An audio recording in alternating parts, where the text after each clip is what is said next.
의로우신 자는 악인의 집을 감찰하시고, 이런 제목으로 잠언 강의를 이어가겠습니다.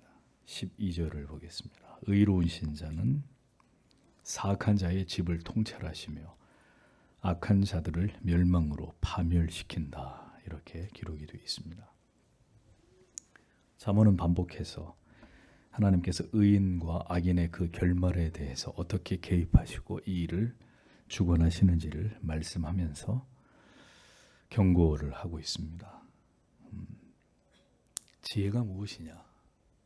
여러 가지로 표현할 수 있지만 지혜란 그 끝을 아는 것입니다. 그 끝이 어떻게 되느냐? 시작이 있으면 끝이 있습니다. 그 끝이 어떻게 되는지를 아는 것이 지혜입니다. 인생의 끝이 어떻게 되는지, 이 모든 일의 그 결말이 과연 어떻게 되는지 하나님의 말씀을 통해 그것을 아는 것이 지혜라고 말할 수 있을 것입니다. 어떤 인생을 살든지 그 한 번밖에 없는 인생 속에서 내 인생의 그 끝에 무엇이 예배되어 있는지를 미리 성령을 통해 진리를 깨닫고 그것을 아는 것이 참 지혜라는 것을 잠언은 우리에게 시사하고 있습니다. 하나님은 반드시 악인과 의인을 마지막에 심판하실 것을 분명히 우리에게 말씀하고 있습니다. 이것은 성경 전체가 우리에게 말씀하고 있는 중요한 주제입니다. 악인에게는 영원한 형벌이 따르게 되어 있고 의인에게는 영원한 생명이 주어지게 됨을 진리는 일관되게 말씀해 오고 있습니다. 그러나 악인의 삶과 의인의 삶, 그 과정과 결말을 우리가 진리를 통해서 분명하게 깨달을 수 있는 것입니다. 그러니까 성경이 말씀하고 있는 악인의 특징들이 만약에 삶 속에서 나타나고 있는 사람이 있다면 그 사람이 악인이 되는 것이고, 하나님의 택하심을 입은 의인의 특징들이 그들의 삶 가운데 더 많이 엿보인다면 그는 하나님의 자녀라는 확증을 갖게 되는 것이겠죠. 그 나무는 열매를 통해서 안다고 주님이 분명히 말씀하지 않았습니까? 오늘의 말씀을 보십시오. 하나님을 의로우신 자라고 성경이 말씀을 하고 있죠. 의로우신 자는 하나님을 가리킵니다. 그렇습니다. 어떤 인간도 성경 말합니다. 의롭지 않다. 의인은 없나니 하나도 없다. 그럼 누구만 의로운 존재입니까? 오직 하나님만이 유일한 의로우신 존재이십니다. 인간은 의로운 존재가 아닙니다. 그러니 성도 여러분, 하나님이 가장 미워하시는 자가 어떤 사람일까요? 자기의 의를 드러내는 사람이에요. 오직 유일하신 이는 하나님뿐이신데도 인간들이 자꾸 자기를 의롭다고 이야기하니 하나님이 가장 미워하는 자가 잠언은 거듭 교만한 자라고 정확히 가르쳐 줍니다. 하나님이 교만한 자, 자기 의를 자랑하는 자를 가장 미워하신다는 사실을 성경은 분명히 우리에게 말씀합니다. 자, 그러니 복음서를 보십시오. 하나님을 믿는다고 하면서도 하나님을 높이지 않고 자기 자신들을 높이는 바리새인들, 서기관들, 사두개인들, 스스로 의로운 체하는 모든 인간들. 그래서 예수님이 그들에게 말씀하십니다. 독사의 자식들이라고. 너희는 악인들이라고.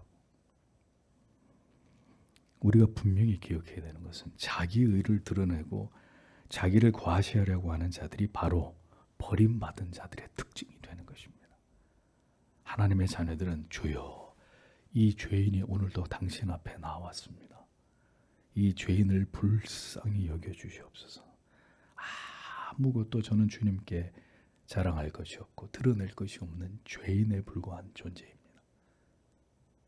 그렇게 심령이 가난한 자가 주님은 말씀하셨습니다. 복이 있는 자라고요.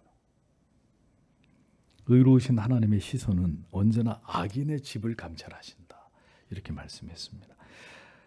자, 악인의 집을 감찰한다고 했습니다. 그러니까 악인 그 한 사람뿐만이 아니라 그 악인의 집 전체를, 그 악인이 사는 그 집의 그 자녀들, 그 자손들, 그가 하고 있는 모든 일들, 하나님은 그 악인에 관련된 모든 것을 감찰하고 계시는 분이다.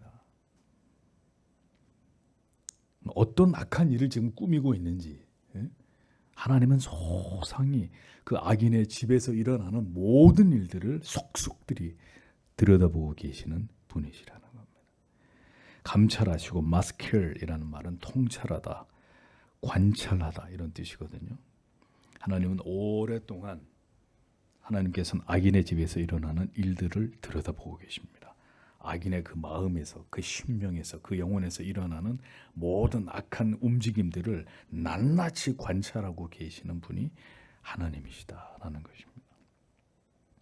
하나님은 그 악인들의 악행을 오랫동안 지켜보십니다. 왜 그러실까요? 돌이킬 기회를 주는 거죠. 에스겔 말씀이 돌이키고 돌이키라. 악인들아 어찌하여 죽고자 하느냐? 여호와께로 돌이키라고 계속 말씀하시잖아요. 그러니까 그들이 돌이킬 수 있도록 오래 참고 기회를 주시지만 그들이 그 악에서 결코 돌이키지 않을 때 하나님은 그 악인을 어떻게 환란에 던지시겠다라고 말씀하십니다. 환란, 히브리 말로 라라는 말인데 재앙을 뜻합니다. 결국 돌이키지 않는 악인에 대해서 그 악인의 집을 오랫동안 관찰하시다가 결국 그 악인에게 재앙이 닥치도록 하나님은 그렇게 역사하신다라고 잠언은 분명히 증언하고 있습니다. 던지시느니라 메살레프, 그냥 던진다는 말이 아니고 파멸시키다 그런 뜻입니다. 유리잔이 있는데 이렇게 집어 던지면 어떻게 되겠죠? 쨍그랑하고 완전히 다 파괴가 돼버리겠죠. 하나님이 파멸에 던져버린다. 악인에 대한 하나님의 지엄한 심판이 그 악인의 결국 결말이다 라는 사실을 진리가 말씀합니다. 이 악이 횡행하는 시대의 성도 여러분, 그래서 악인을 바라보시면서 스트레스 받지 마십시오. 저도 그렇지만 세상에서 살면서 악을 바라보면서 스트레스 받는 것만큼 우리 자신에게 아무 도움이 안 되는 일이 없어요. 그러니 이 악이 횡행하는 시대 속에서 우리는 하나님을 바라보는 것입니다.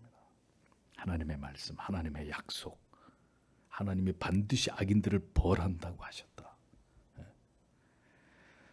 그리고 우리는 주님을 바라보면서 의의 편에 서는 자들이 되기 위해 힘써야 합니다. 거룩과 순결을, 바른 믿음을 지켜나가는 일에만 진력하는 것입니다. 악이 모두 잿더미가 될 때 하나님께서는 의인과 그의 자손들을 보호하신다고 말씀하셨습니다. 뉘우치지 않는 자, 자신의 잘못을, 자신의 교만을, 자기의 의를 깨닫지 못하는 교만한 자는 그의 마지막은 결국 재앙이 되는 것입니다.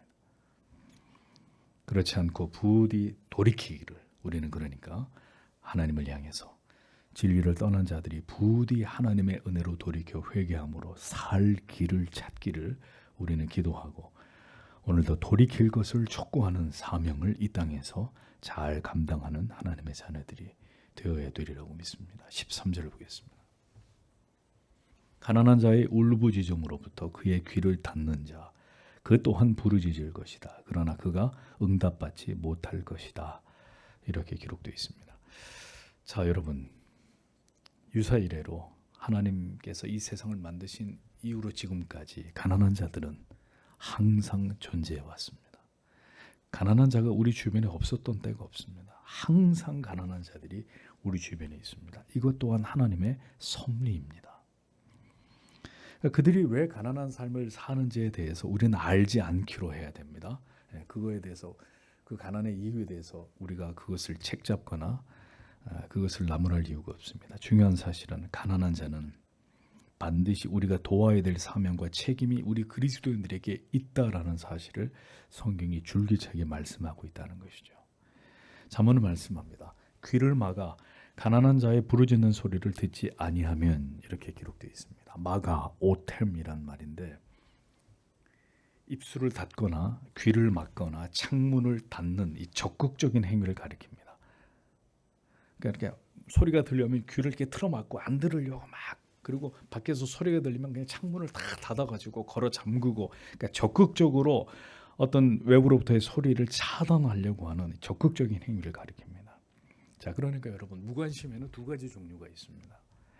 하나는 적극적인 무관심이 있고 하나는 소극적인 무관심이 있습니다.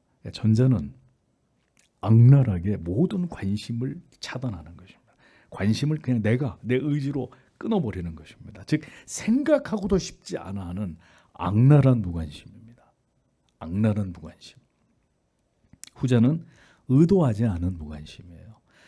예를 들면 다른 일에 뭐 정신이 마음이 팔려 있어서 고의적이지 않게 나도 모르게 그냥 이렇게 스쳐 지나가고 관심을 두지 못하게 되는, 무관심하게 넘어가 버리게 되는 이런 경우를 가리키는 거죠. 그러니까 고의적으로 아내의 생일을 까먹는 거하고 진짜 바쁜 일 때문에 생일이었구나, 이건 다르잖아요. 돌아오는 반응이 다르잖아요.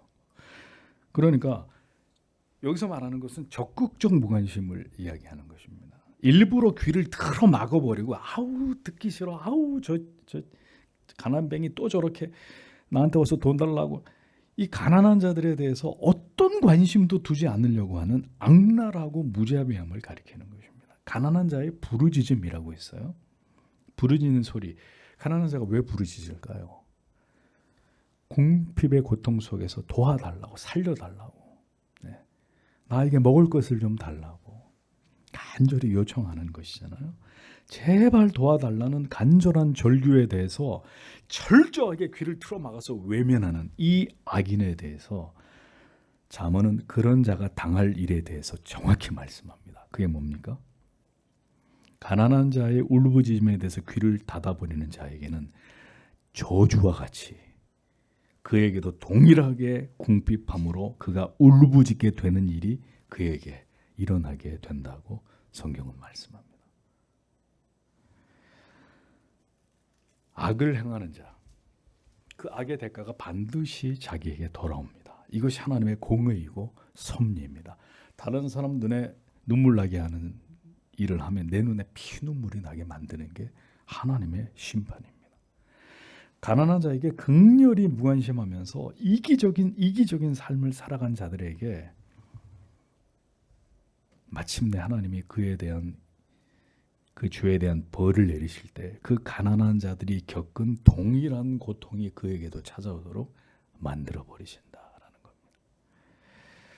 그리고 어떤 일이 벌어지느냐? 그 가난한 자들에게 귀를 틀어막고 철저하게 무관심했듯이 그 자신도 어떤 어려움 가운데서 그 누구의 도움도 받지 못하게 되는 완전한 고립을 하나님의 징벌로서 당하게 하신다.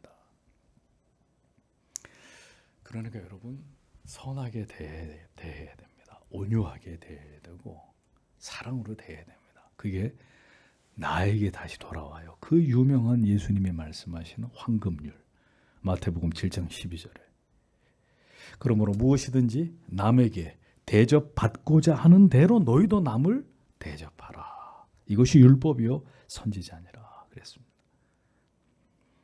그러니까 내가 남한테 받고 싶은 대로 남에게 행하는 거예요. 그러니까 남한테 표독하게 하면 나도 누군가에게 표독함을 당하게 돼 있습니다.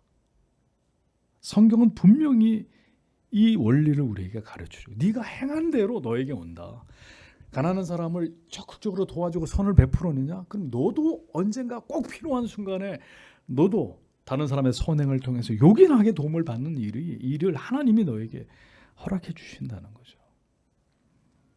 선을 행하는 자에게는 선으로 보답하시고 악을 행하는 자에게는 악으로 보답하시는 하나님이십니다. 우리가 언제나 성경을 사모하면서 예수님을 닮기를 사모해야 되는 이유는 우리의 본성은 심히 타락했고 부패했고 이기적이기 때문입니다. 그래서 자꾸 주님을 바라보고 닮게 해주십시오. 주님 닮게 해주십시오. 가만히 내버려두면 이거는 아주 이기적인, 아주 이 문제가 많은 이런 사악한 자에 지나지 않으니 주여 저를 매일매일 깨트려 주시고 주님 닮게 해주십시오. 끊임없이 기도해야 되는 것이죠.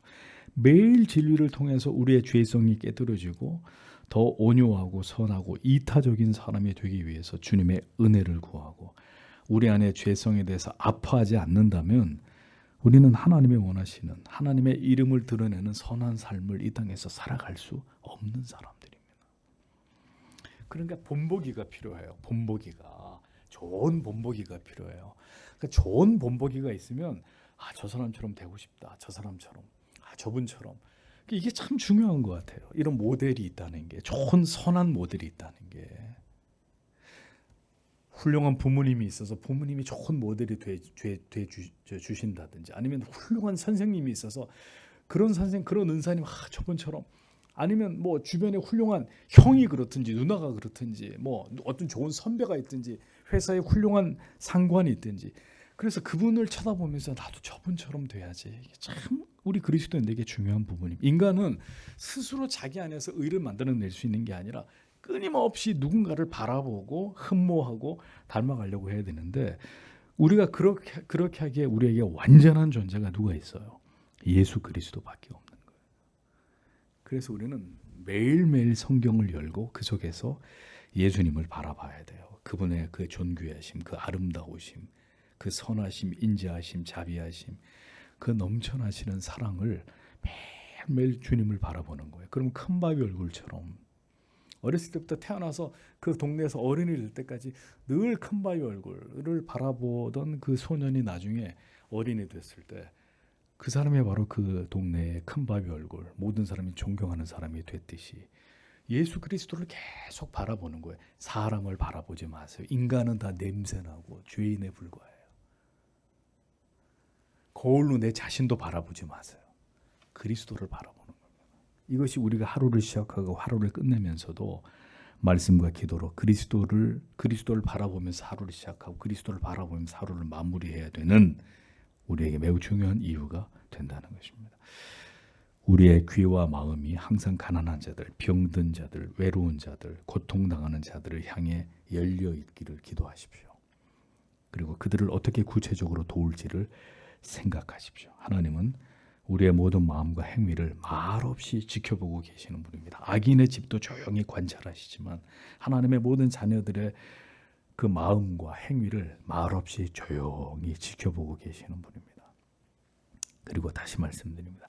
우리가 행한 대로 우리에게 갚아주시는 분이시다 라는 사실을 잊지 마십시오. 14절 보겠습니다. 은밀한 중에 선물은 화를, 그리고 가슴 안의 뇌물은 맹렬한 진노를 진압한다.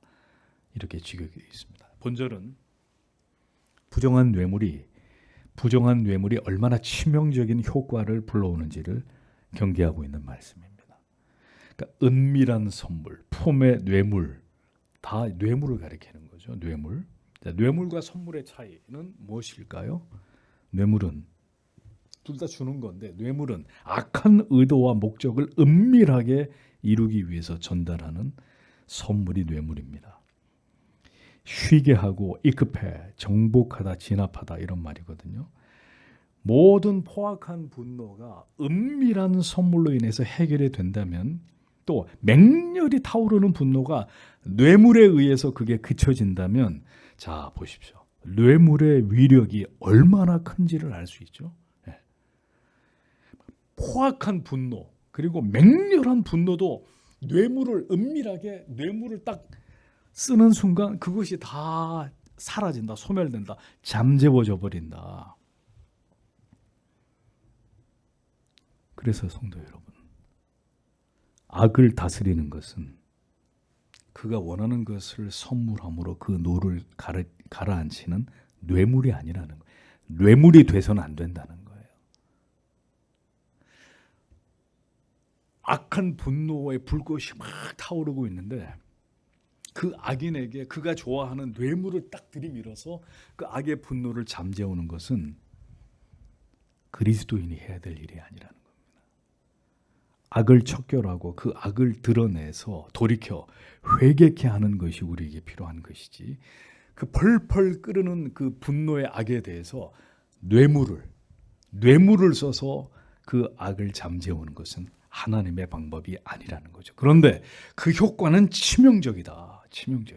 어떤 분노도 뇌물을 먹이면 다 소멸돼 버린다. 그만큼 뇌물의 위력이 막강하다는 얘기라는 겁니다.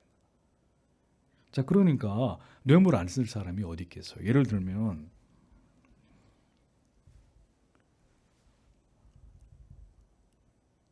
권력을 가지고 있는, 혹은 나의 어떤 이권을 결정짓는 어떤 사람이 화를 내요, 나에게. 자, 그럼 여러분, 제일 좋은 방법은 그가 좋아하는 뇌물을 쓰는 거예요. 그렇게 뇌물을 써서 내게 입혀질 피해를 피하는 거죠. 나에게 일어날 불이익을 피하는 거예요. 가장 빠른 방법, 가장 효과적인 방법. 예. 그러니까 성경이 잠언이 지금 이 말씀을 하고 있는 것은, 그러니 너희도 뇌물을 써라. 그때그때 적당하게 화내고 화를 내는 분노하는 악인들을 향해서 그때그때 뇌물을 써서 살아남아라. 그 말씀을 하는 것일까요? 그것은 그리스도인의 방법이 될 수 없다는 말씀을 하고 있는 것입니다. 그리스도인들은 이런 악한 도구와 방법으로 하나님의 뜻을 이룰 수 없음을 알아야 한다는 것입니다.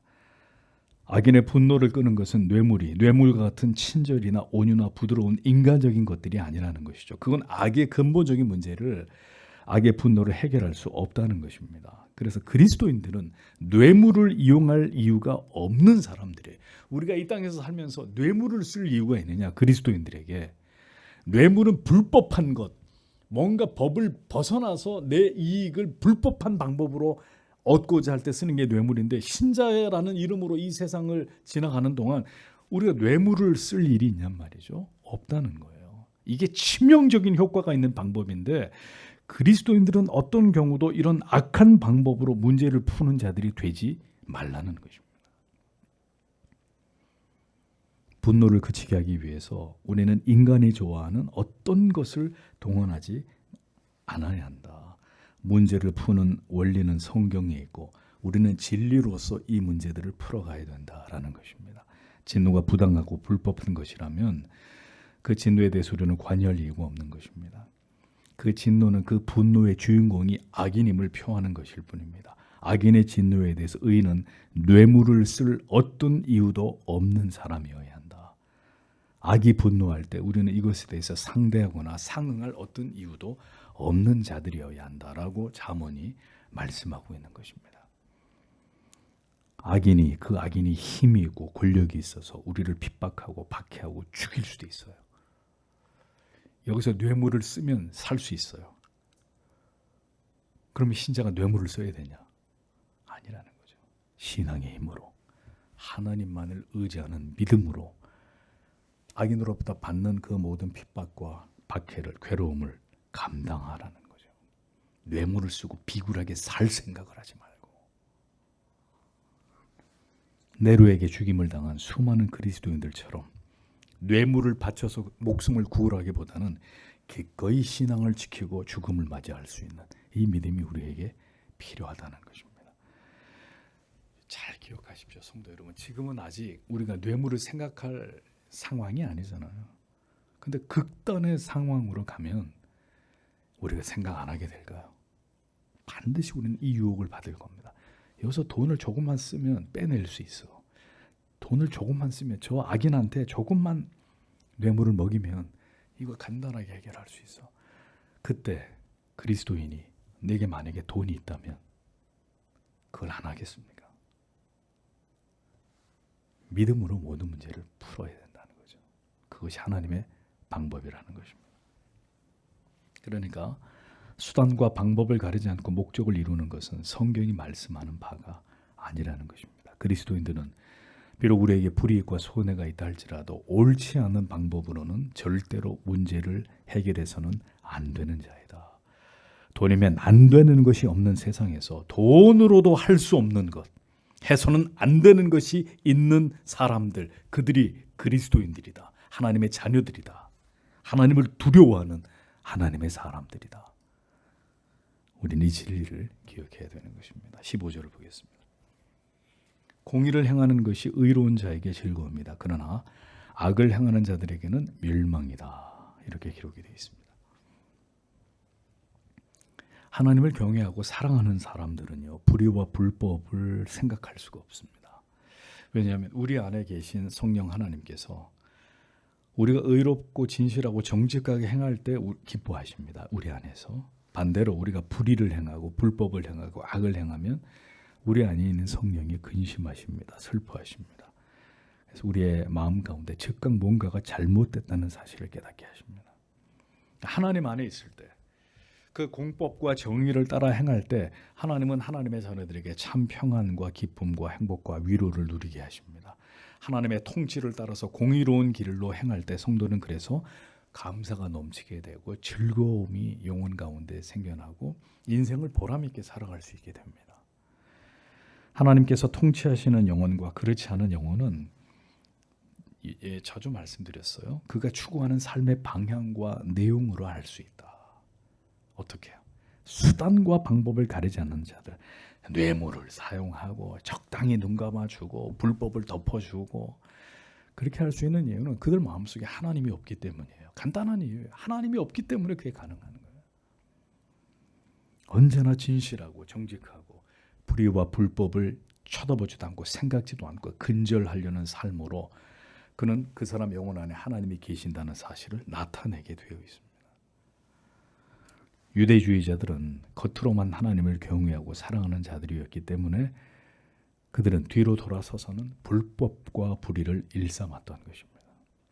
세상을 보십시오. 그런 사람들이 얼마나 많아요. 겉으로는 언제나 정의, 평화, 평등 이런 거 외치는 자들이 보이지 않는 곳에서 온갖 불의하고 온갖 그들의 특권을 누리고 불법을 일삼는 이런 표리부동한 뭐 어떡하겠어요? 악인들인데, 양심에 화인 맞은 악인들인데. 그것이 타락하고 부패한 인간들의 모습이잖아요. 그래서 악인들의 특징은 악을 행하는 데 주저함이 없다는 거예요. 그게 악인이에요. 악을 행함에 있어서 즐거움을 느껴요. 뭔가 악한 일을 그들이 머리를 맞대고 도모하고 그게 이루어졌을 때 막 쾌재를 불러요. 자기들의 그 목적이 이루어졌다고 해서. 누가 봐도 악인데 그 악을 행한 주도한 사람들은 그 악의 결과물에 대해서 즐거워해요. 그래서 악인들이에요. 자기들이 취하고 있는 일들이 불의하고 악한 죄라는 걸 전혀 인식하지 못하는 것입니다. 적어도 그리스도인들이라면 상식을 가진 사람들이 되어야 합니다. 상식을. 적어도 어떤 일을 어떤 사람을 보면서 악이다 저거 사람은 악인이다. 이 정도는 분별이 돼야 그 사람이 그리스도인은 아니겠습니까? 뭐가 악인지 선인지도 모른다. 그리스도인이 어떻게 그럴 수가 있어요? 자연인들은 뭐 그럴 수 있어요. 그 기준 자체가 없으니까. 하나님의 절대 진리라고 하는 부동의 불변의 가치를 마음에 품고 있는 사람들이 어떻게 선과 악을 구분을 못하냔 말이죠. 그러니까 이조차도 무너져 버렸고 분별하지 못한다면 그 사람들은 하나님의 공의 위에 서 있는 그리스도인들이 아닙니다. 아닙니다. 전 여러분들에게 단언하건대 옳음과 그름, 선과 악, 의와 불의에 대한 명확한 기준이 없는 사람들, 하나님의 자녀들 아닙니다. 하나님의 자녀들 아니라고요. 하나님의 자녀들은 목에 칼이 들어와도 그건 불이요, 그건 불법이요, 그건 악이요 라고 말하는 사람들이 하나님의 사람들이죠. 공의를 행하면 그 결과에 대해서 하나님께서 함께 하심을 알기 때문에 의로운 길로 가는 자들은 평안과 기쁨을 누리게 되어 있습니다. 언제나 불법하고 불의한 길로 행하는 자들은 공의의 하나님 앞에서 반드시 그들의 행한 악이 드러나게 되어 있습니다. 그래서 그들은 패망하게, 메히타, 파멸에 이르게 된다. 악인은 항상 이런 단어가 따라다. 파멸, 파괴, 멸망. 그게 항상 악인의 끝입니다. 어떤 것도 기대할 수 없어요. 의인들, 하나님의 편에 서 있는 자들은 하나님의 공의가 이루어질 때 기뻐합니다. 악인들은 공의가 바로 세워지고 법이 집행될 때 두려워합니다. 왜? 자기가 죽었다고 이제 생각되니까. 모든 악이 드러나게 될 때 결국은 패망과 멸망에 이르게 되기 때문에 악인들이 제일 싫어하는 것은 공의입니다. 공의. 악인은 낯을 싫어합니다. 밤을 좋아합니다. 다 가리워지니까 덮어지고. 악인이 잠시 득세하는 것처럼 보이지만 공의 하나님께서는 결국 밤에 행한 모든 악을 대낮에 벌거벗은 것처럼 다 드러나게 하시는 분입니다. 그것을 심판하시는 하나님이십니다. 악인의 죄인이 일시적으로 형통할 수는 있어도 그들의 최후는 반드시 패망으로 귀결됩니다. 이것이 공의의 하나님께서 지금도 살아 계심의 증거가 되는 것입니다. 세상은 절대로 인간의 뜻대로, 인간의 그 악한 욕망과 방법대로 되어지지 않습니다. 이 세상의 주관자가 되시는 공의로우신 하나님은 법대로, 과정에서는 사탄 마귀가 이걸 움직이면서 의인이 고통당하고 악인이 승승장구하는 일이 일시적으로 일어날 수 있습니다. 제 얘기는 성경은 항상 마지막을 얘기하는 거예요. 끝을 얘기하는 거예요. 결국은 어떻게 되느냐를 얘기하는 거죠. 그러므로 악이 지배하는 시대 속에서 그리스도인들은 그 악에 물들지 않기 위해 구별된 삶을 살아가야 되고 오직 하나님만을 경외하고 의로운 길을 고집하는 정직한 삶을 살아가는 자들이 되어야 합니다. 내 주변에 10명 중에 9사람이 악을 행하고 뇌물을 먹이고 불의와 불법한 일을 해서 승진을 하고 돈을 더 많이 벌고 좋은 차를 타고 좋은 집에 이 세상에서 그렇게 살아도 나 한 사람, 하나님을 경외하는 나 한 사람, 우리는 그 길로 갈 수 없는 사람들입니다. 어둠 속에서 빛나는 존재들로 그렇게 신자들이 하나님의 영광을 드러내는 자들이 될 수 있기를 주님이 이 어두운 시대를 살아가는 우리들을 굳게 붙들어 주셔서 그 길로 인도해 주시기를 오늘도 하나님 앞에 다 함께 기도하도록